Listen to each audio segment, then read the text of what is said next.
Today's story is about two classmates who couldn't stand each other, but ended up stuck on a remote island together. They had no choice but to work together to survive. What happens between them during their time on the island? Let's find out in this exciting story. Today's story starts with a cheerful girl named Emma. She wakes up early in the morning, full of energy, and gets ready for school. Emma is one of the smartest and most popular students in her school, and she has lots of friends who adore her. On the other hand, there's Dean, a lazy and careless boy who is very different from Emma. Dean wakes up late, brushes his teeth quickly, and sits down to play video games.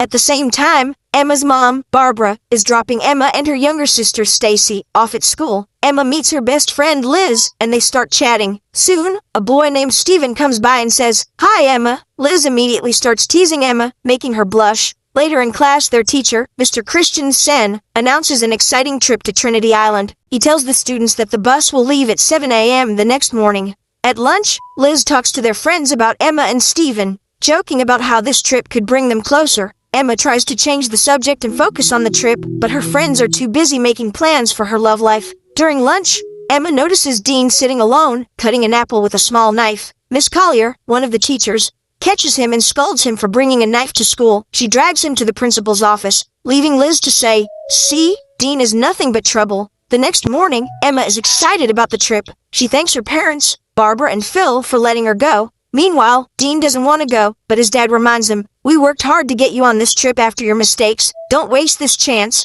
Dean reluctantly agrees. At the school, Mr. Christensen gathers everyone and asks them to get on the bus. As Emma gets on, Steven says hello, but Liz pulls her away, whispering, "Focus on Steven, don't waste time on anyone else." After a long journey, the group reaches Trinity Island. Emma and her friends rush to the pool, splashing and laughing together. Steven joins them, but Dean watches from the balcony, keeping to himself. Later, one of Emma's friends tells her about a party on a local boat. Emma doesn't want to go at first, but her friends convince her. At the party, Emma looks for Liz but instead sees Steven kissing another girl. Heartbroken, Emma decides to leave. From a distance, Dean notices her reaction and silently watches. Dean teases Emma, saying, "Looks like your boyfriend is having the time of his life." Emma snaps back, "This has nothing to do with you, Dean. Just mind your own business." Suddenly, the party takes a dramatic turn as police officers arrive on the boat. They had received reports of students using drugs at the party and immediately start gathering everyone at the front of the boat for questioning. Amid the commotion, Emma loses her footing and falls overboard into the dark water. Dean sees her struggling, and without hesitation, dives in to save her. After pulling Emma to safety, Dean spots a small boat tied to the larger one. He helps Emma onto it and quickly cuts the rope, detaching them from the big boat. Emma looks at him in disbelief and asks, "Why did you cut the rope?" Dean replies, "I'm not getting caught up in a police raid. We'll wait for them to leave, and then get back to the main boat." But things don't go as planned. To make matters worse, Dean realizes there's no motor attached. Suddenly, a massive wave crashes over them, rocking their tiny boat. Both of them hold on tightly as the storm tosses them around through the night. When morning comes, the sea has calmed, but they are now in the middle of nowhere, floating aimlessly. Dean tries to call for help but realizes he has left his phone behind. He asks Emma if she has her phone, and while she does, there's no signal. Frustrated, Emma says, "If we'd just stayed with the party boat, we wouldn't be in this mess." Dean shrugs and tries to stay optimistic. As they continue to drift, Emma notices something on the horizon, a small island. She points it out, and Dean immediately starts paddling toward it using his hands. After a long struggle against the current, they finally reach the shore. Exhausted but relieved, they step onto the island. Emma quickly checks her phone again, hoping for a network signal, but there's none. Meanwhile, Dean rummages through the small boat and finds a flare gun, tucking it into his pocket. The two decide to explore the island, hoping to find help. As they move deeper into the forest, they come across a beautiful waterfall. Dean is mesmerized and exclaims, "Wow, this is incredible. Take a picture for your memories." Emma glares at him, clearly irritated. "Are you serious right now? We're stranded on an island and you think this is a sightseeing trip?" Dean laughs and says, "Come on, Emma. At least try to enjoy something while we're here. We'll figure a way out." Meanwhile, back at the hotel, Mr. Christensen, furious about the students' behavior, cancels the rest of the trip. Liz approaches Miss Collier and nervously admits, "I haven't seen Emma since last night. I thought she might have stayed with someone, so I didn't say anything earlier." Alarmed, Miss Collier informs Mr. Christensen, who takes attendance, and realizes that not only Emma, but also Dean is missing. The police are called in, and they begin questioning Emma's friends. When asked if the missing students could have gone into the sea, an officer explains, "It's possible, but if they're stranded somewhere in the water, Finding them will be very difficult. At the same time, Dean's father, Jack, and Emma's parents, Barbara and Phil, are informed of the situation. They rush to the school and demand answers from the principal, but the principal has no clear explanation. Back on the island, Dean and Emma continue their journey through the dense forest. They continue walking for hours, eventually reaching the far edge of the island. They scan the area, hoping to find someone who could help them, but the place is completely deserted. Realizing they have no choice, they decide to return to their boat. However, when they get back to the shore, they're shocked to see that the boat is gone. The strong sea waves had carried it away, leaving behind only a life jacket. Tired and defeated, both sit down, unsure of what to do next. As the sun begins to set, Dean gathers some dry sticks and lights a small fire. They decide to spend the night there. Noticing Emma shivering in the cool evening breeze, Dean takes off his shirt and hands it to her. The next morning, Dean wakes up to find Emma missing. Panicked, he starts looking for her, and spots her near the shore, writing large letters in the sand. SOS, he asks. What are you doing? Emma replies, trying to save my life. We need to find water and food or we won't survive long. Dean heads toward the sea, deciding to swim and cool off. As he does, Emma watches him quietly. Meanwhile, back at the hotel, Mr. Christensen is meeting with Emma and Dean's parents. He informs them that the police are actively searching for their children, and have found traces of a small boat in the sea. Jack, Dean's father, gets frustrated and suggests hiring a private rescue team, but Mr. Christensen reassures him, saying, the police are doing their job. We need to trust them. On the island, Emma is searching for water when she suddenly feels as though someone is watching her. The feeling unnerves her, and she quickly leaves the area. When she finds Dean, they both start gathering leaves and branches to build a small hut for shelter. They also work together to write a giant SOS on the beach, hoping a rescue team might spot it from above. For food, they explore the island and eat whatever they can find. Dean discovers a banana tree and picks some bananas for both of them. The heat on the island becomes unbearable, so Emma cuts her long pants into shorts. That evening, as Dean naps inside the hut, Emma lies down beside him. In his sleep, Dean turns toward Emma and places his hand on her. The next day, Emma bathes under a waterfall when Dean approaches, asking for sunscreen. Emma says, I'm bathing here. Go somewhere else? Dean smirks and replies, you told me to keep watch for safety, so here I am. Emma frowns and says, I told you because I think there's someone else on this island. We're not alone. Back at the hotel, Emma's disappearance has made the news. The police tell her parents that the chances of finding Emma and Dean alive are slim, and they've started searching for their bodies. This news breaks Barbara's heart. Phil comforts her, saying, I'll take care of Stacy at home, but don't lose hope. We'll find Emma. Meanwhile, Jack rents a helicopter and joins Barbara in the search. They fly over the sea, scanning the area for any sign of their children. As night falls on the island, Emma tells Dean, I miss my family so much.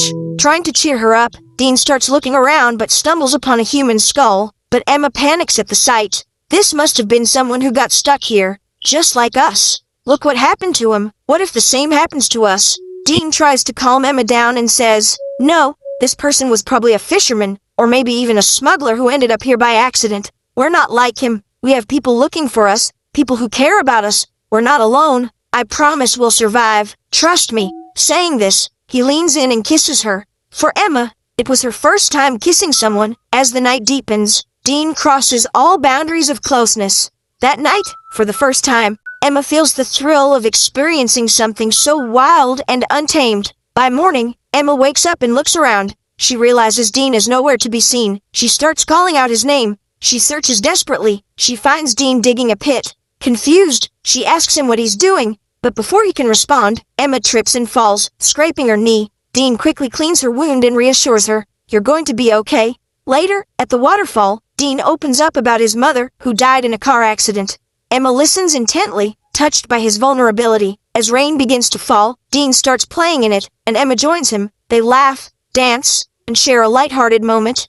Dean places a flower in Emma's hair, making her smile. Emma says, "I want to enjoy the storm again." Dean smiles and starts preparing for another night of adventure. Meanwhile, a month has passed since Emma and Dean disappeared. The police declare them likely dead and end the search. However, Emma's mother Barbara and her friend refuse to give up hope. Barbara organizes another search with Jack, distributing flyers with their details. After days of searching, Jack tells Barbara, "We've tried everything. Maybe it's time to go home." Heartbroken, Barbara agrees but remains uncertain about her daughter's fate. Back on the island, Dean tells Emma about a green light his mother described, said to appear at sunset. Together, they decide to look for it, giving them a sense of purpose. Weeks pass. and they grow closer, enjoying the beauty of the island and finding solace in each other's company. They become intimate with each other whenever they want. One day, Emma asks Dean about his first intimate experience. Dean laughs and shares. It was with an older friend back in school. When Dean asks Emma how she felt, she shyly admits, "It was good." They laugh, and Emma says, "I want more experience." Dean grins and agrees. While foraging for fruits, they hear the distant hum of a plane. Rushing to an open space, Dean searches Emma's bag for the flare gun, but it's missing. The plane flies away, leaving them devastated. Later, Emma notices other items are missing. A chilling thought crosses her mind. "Dean, I think someone else is on this island, and they've been stealing from us." A few more days pass, and still, only one plane has passed over the island. No one has come to rescue them. Dean and Emma sit in the hut, discussing whether they should give up on the hope of returning home. They decide to accept their situation and spend their time together in the forest. Suddenly, Dean hears the sound of an animal. He goes into the forest to investigate, and Emma, worried about him, follows. As Dean ventures further, he encounters a black panther. He runs in panic, and after a long chase, he falls to the ground. When Emma reaches him, she sees that Dean is holding a blood-soaked knife, having killed the panther in self-defense. Back home, Emma and Dean's friends and family try to continue their lives without them. Emma and Dean, however, have adapted to life on the island. They've learned to hunt and build a life together in the hut, having let go of the hope that anyone would come to save them. One day, as they lie down to rest, Emma notices that their missing items are falling from above. Looking up, they see a monkey on a tree throwing their things down. To their surprise, the monkey is holding the flare gun that Dean had been unable to find before. Emma offers the monkey a banana, and the monkey throws the flare gun down. Just as they retrieve the gun, they hear the sound of a helicopter. They rush to an open area, and Emma successfully fires the flare. The helicopter crew spots them, and they are finally rescued. After 3 months, Emma and Dean return home. At the airport, their friends and families greet them with joy. They are taken to their respective homes, and that night, Dean visits Emma. They talk about how strange it feels to be back home, and Dean leans in to kiss her, but Emma pulls back, explaining that her parents are constantly visiting her. She invites him to a party her parents are hosting to celebrate their return. The next day, at the party, Emma's parents give a speech about their children's return. Stacy asks Dean why he's not with everyone. Dean signals Emma to join him, but she ignores him. Hurt, Dean leaves the party. Emma becomes very famous after returning, but Dean remains isolated. Whenever they pass each other, they exchange only a brief glance. A few days later, Emma calls Dean, but he doesn't answer. Stacy visits Emma's room and tells her, "After you disappeared, we missed you so much. Mom and Dad were devastated. We thought we might have lost you forever, but now we're all together, and it feels like everything's right again." Emma responds, "You're my very good sister," and they decide to attend the prom together. Meanwhile, Dean visits his mother's grave, crying as he remembers her. On prom night, Dean watches TV at home when his father asks if he wants to wear his coat to the party. Meanwhile, Emma arrives at the prom with her sister. Liz leads Emma to a surprise, and Emma sees Dean standing outside in the rain, waiting for her. This sight brings back memories of the island, and Emma, moved, steps outside to join him. Dean and Emma are reunited, and they kiss, their happiness shining through. The story ends here.